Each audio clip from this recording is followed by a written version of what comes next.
Good morning students. वीडीएमएल शिक्षण संस्थान की ज्योग्राफी ऑनलाइन क्लास में सभी विद्यार्थियों का स्वागत। बच्चों, आज से जो पूर्व की कक्षा थी उसमें हमने पशुधन के बारे में अध्ययन किया था। पशुधन से पहले हमने हरित क्रांति के बारे में अध्ययन किया था। पशुधन भारतीय कृषि प्रधान देश के लिए महत्वपूर्ण संसाधन है क्योंकि इन्हीं से लोगों को रोजगार मिल जाता है। आर्थिक स्थिति के आधार पर शाकाहारी देश होने के कारण यहाँ पर दूध, दही, मक्खन आदि प्राप्त हो जाते हैं। अब बात करते हैं जल संसाधनों की।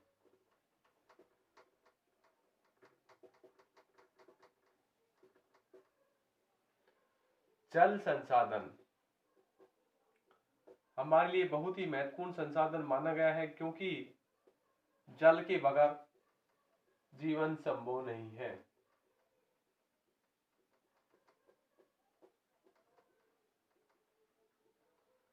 जल बहुमूल्य प्राकृतिक संसाधन है।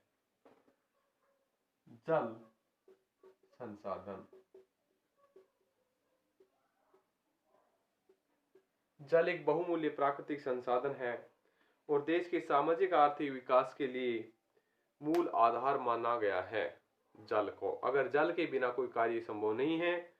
आधुनिक जीवन के लिए जल अत्यंत आवश्यक माना गया है। जल बहुमूल्य प्राकृतिक संसाधन माना है।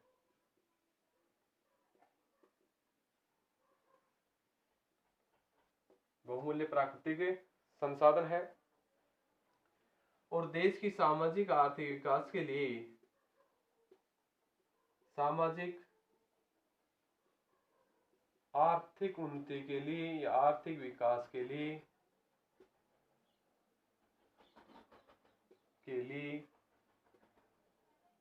जल का काफी महत्व है।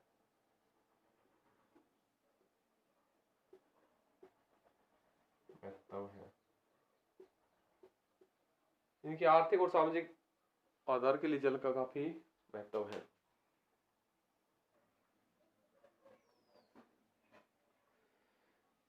जल के बगैर मानव का जीवन संभव नहीं हो पाता है और आधुनिक जीवन के लिए,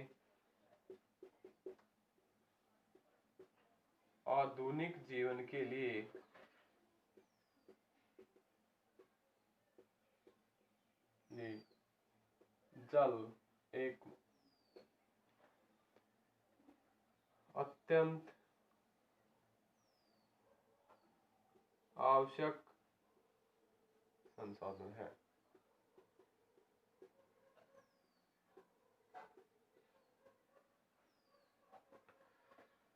इसका प्रयोग सिंचाई के लिए, पेयजल के लिए, यातायात और घरेलू कार्यों में होता है। इसका प्रयोग पेयजल के लिए,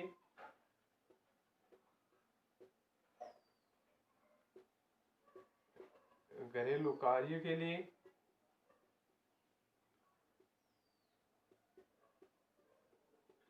यातायात संसाधनों के लिए, परिवहन संसाधनों के लिए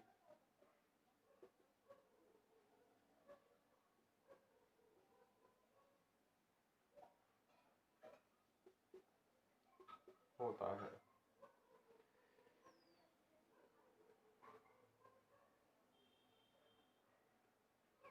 अतः जो राष्ट्रीय विकास के लिए, जो परिवहन स्थिति के लिए या फिर राष्ट्रीय विकास के लिए,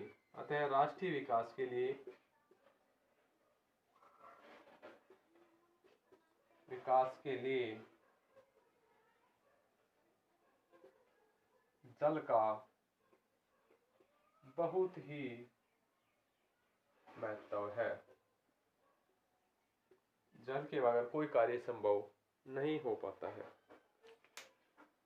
अब बात करते हैं धरातलीय जल के बारे में और भूजल के बारे में।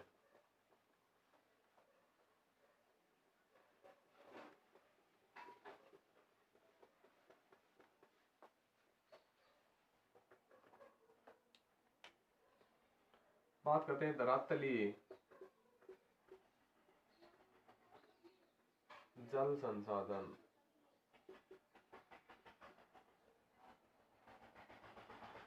धरातलीय जल संसाधन। धरातलीय जो जल संसाधन है झील से, तालाबों से, नदियों के रूप में हमें मिलता है।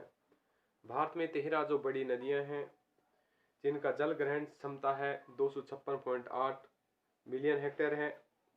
1 मिलियन में 10 लाख होते हैं। अतः भारत के कुल जल प्रवाह क्षेत्र का 83% भाग इसी से होता है। गंगा, ब्रह्मपुत्र और मेघना नदियों द्वारा सर्वाधिक 43% जल का होता है। तो धरातलीय जल, धरातलीय जो जल है, जल संसाधन झीलों से,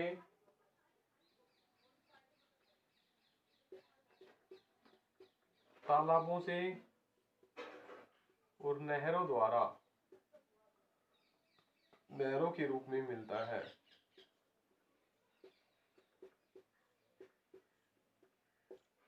किस रूप में होता है धरातलीय जल? झीलों के रूप में, तालाबों के रूप में और नहरों के रूप में। बाद में 13 बड़ी नदियां हैं, 13 बड़ी नदियां हैं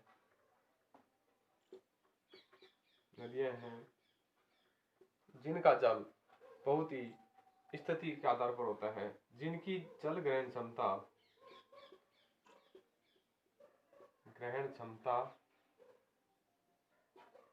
256.8 मिलियन हेक्टेयर मानी गई है।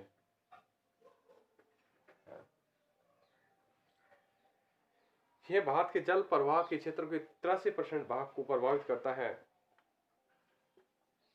ये भारत के जल प्रवाह के 83% क्षेत्र को प्रभावित करता है। भारत में गंगा,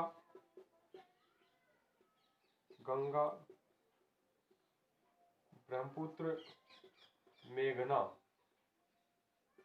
नदियों द्वारा 43% जल संसाधन जल प्रवाहित होता है, यह संसाधन के रूप में माना गया है। यह भारत में जल संसाधनों की स्थितियों के आधार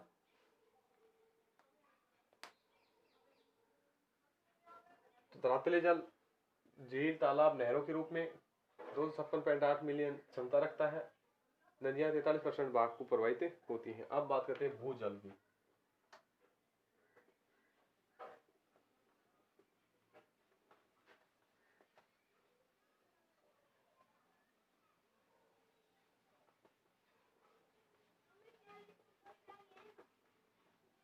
भूजल यानी भूमिगत जल। भूजल सन 1976 ईस्वी में कृषि को राष्ट्रीय कमीशन ने देश में सन 1976 ईस्वी में कृषि को राष्ट्रीय कमीशन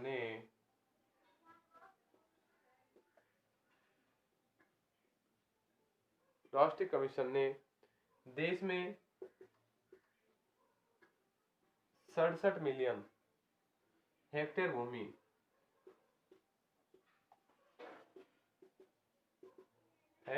भूमि पर, यानी हेक्टेयर जो भूमि है भूजल होने की,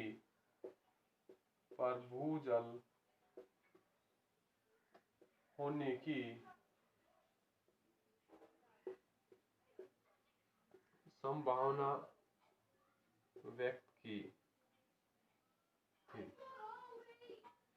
यानी उन्होंने माना था 1976 ईस्वी में कि 67 मिलियन हेक्टेयर जो भूमि है वहां पर भूमिगत जल होना आवश्यक है। सन 1979 में वैज्ञानिक विधि के अनुसार लगाए जाने की स्थिति में देश की कुल भू रिसर्च स्थिति में 40.79 मिलियन हेक्टेयर भूमि पर मीटर में ये स्थिति मिली। 1979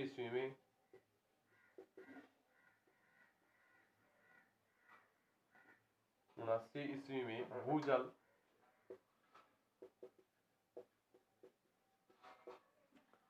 की जो स्थिति है की स्थिति पर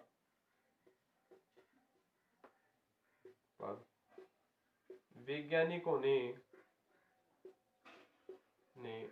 एक विधि अपनाते हुए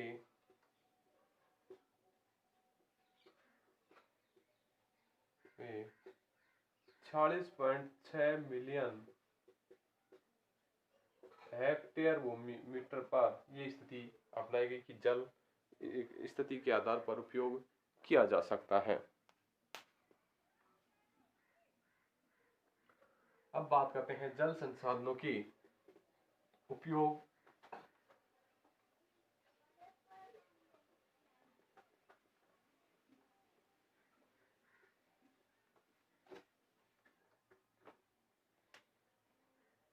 जल संसाधनों का उपयोग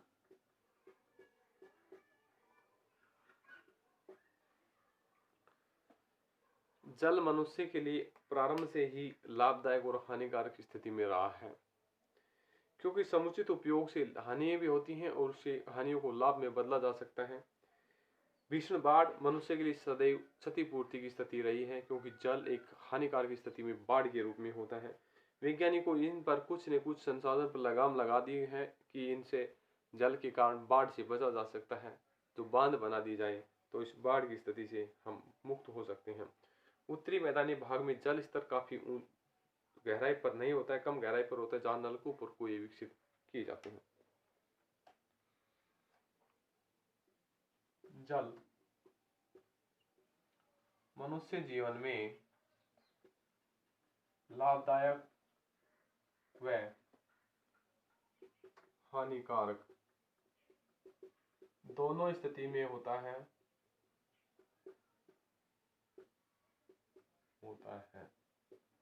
लेकिन मानव हानिकारक स्थिति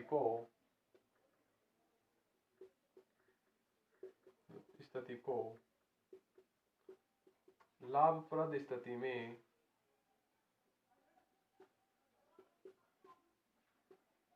परिवर्तन कर दिया है।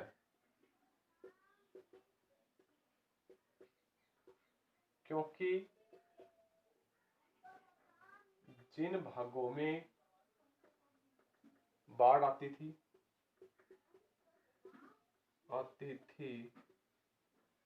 या वो भाग बाढ़ग्रस्त रहते थे उन पर बांध बनाकर उस बाढ़ग्रस्त भाग को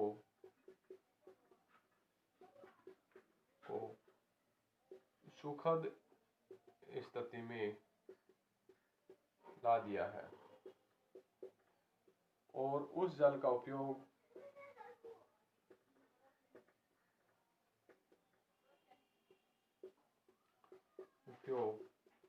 मानव अपनी मूलभूत आवश्यकता की पूर्ति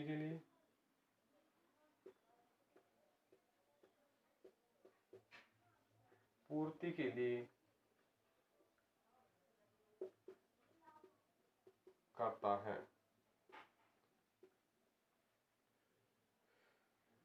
उत्तरी मैदानी भागों में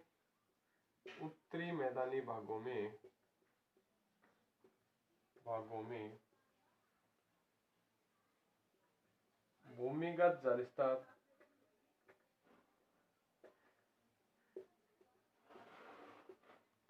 काफी कम गहराई पर पाया जाता है,